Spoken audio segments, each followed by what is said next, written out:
Hello, boys and girls. Today I'm going to show you the answers from page 184 in your math journal. We were working on symmetry.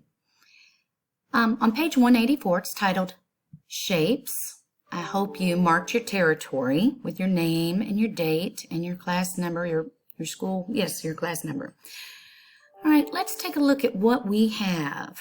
All right, the first part, we were just going to draw the other half, mirror image of what we saw.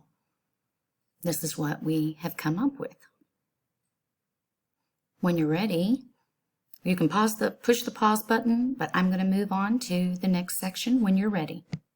This section says draw the other half of each symmetric shape below.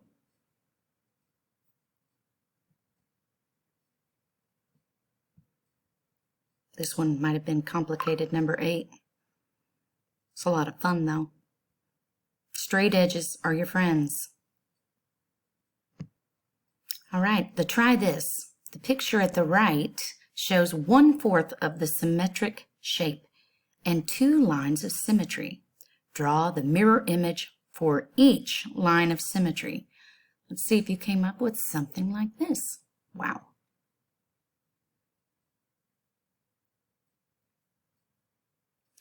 Number 10, the finished figure in problem 9 has 2 more lines of symmetry. Draw them. That's what we've drawn here. Great job, everybody.